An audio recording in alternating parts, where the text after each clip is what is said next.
Hey everybody, it's Christina of CraftyPaws. I'm here to share with you guys a tutorial on how to make a pop-up flip card.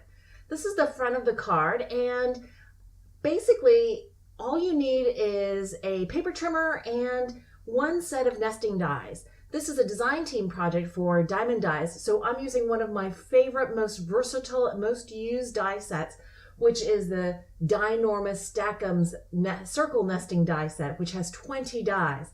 I used 4 of them to create this card, along with a stamp set from Mama Elephant Hampton Arts called Dos Amigos.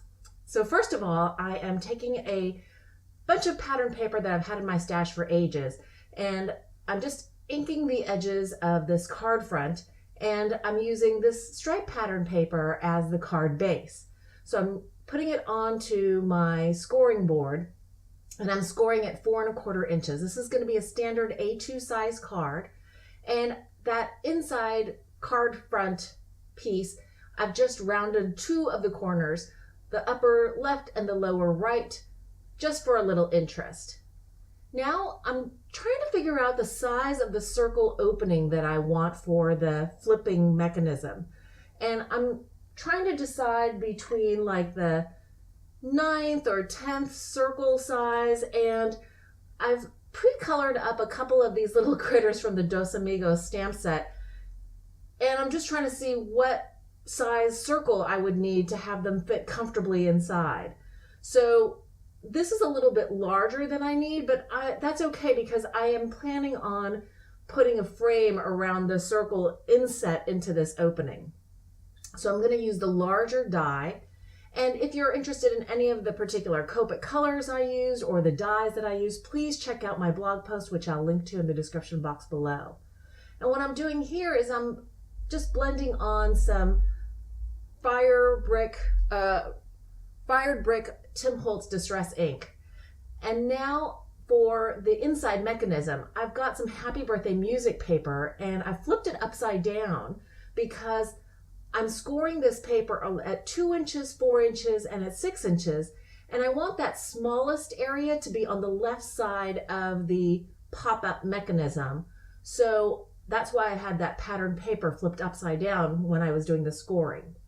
And now I'm just burnishing the scored lines so that everything will fold nice and clean and crisp.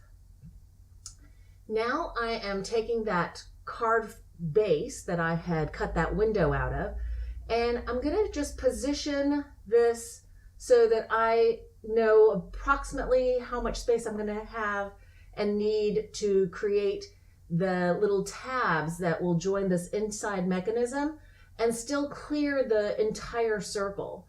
So I'm taking my pen and I'm just going to mark a little bit on the outside of the circle on both the top and the bottom. And now I'm just going to take some scissors and cut that middle section away of this, really the thinnest area here. This inside mechanism, I think, measures 6.5 inches by 5 1/4. That's just so that there's a little border all the way around this entire mechanism on the inside of the card. Now for the assembly. I'm going to put adhesive on that rightmost panel of that pop-up mechanism.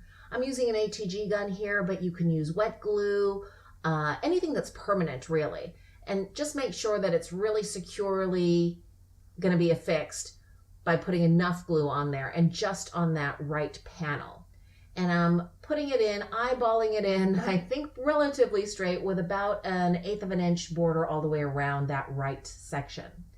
And now for that mechanism, I'm flipping over that left panel, and I'm gonna put adhesive on the little tabs that I cut around to fit on the upper and lower sections above and below that opening, that circle window that I've cut out.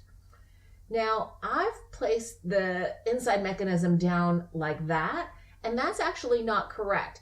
When you try and close it like that, it has to shift a little bit, which it does do because I didn't use a wet glue. That ATG gun tape allowed for a little movement, and when I pressed it down, it did close and line up those little tabs where they needed to be.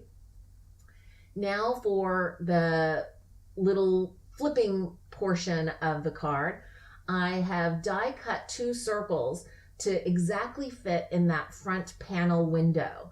And I'm gluing in 2 of these little mama elephant critters. I'm assuming the left one is a bunny rabbit, and I've popped that one up on double-sided foam dots so that it has a little bit of dimension and stands a little bit in front of the what I'm calling like a bear. And I've stamped happy and birthday on the little signs that they're holding. And now I need to just make sure that I glue this into place just in that half circle area of the mechanism. So I don't want to put the adhesive on the back of that circle panel with the critters. I want to put the adhesive on that mechanism inside through that window. And I have a little bit of wiggle room time just to make sure that it's more or less straight up and down. And that is the mechanism. So for the inside, I'm using 2 more little die cut circles to frame out the little critter that's going to be on the inside of the card. So I've used 2 more of the circle dies, just essentially to frame around the little critter and match the 2 critters on the front of the card. Now this step is totally optional. I like it just because I like the front of the card to match the inside of the card. And this 3rd critter that says ditto, which I think is so cute, I wanted it to be framed just like the front 2 critters. Now you might be wondering where I got this 3rd critter when the stamp set is called Dos or 2 Amigos. And that's simply me altering my stamp a little bit. I changed the little bear, just the ears of it, to make it look like a little dog. And I did that before stamping it out. I just wiped away those little areas on top of the head and doodled in those little puppy dog ears. As just a finishing little touch here, I'm blending on ink around the edge of the card, front and back. That's again with the Fired Brick Tim Holtz Distress ink, and that's just to make the card look cohesive and complete. If you've enjoyed this process video, please give this video a thumbs up. Thanks so much for watching. I hope you guys are having a wonderful crafty day, and I hope you give this card a try.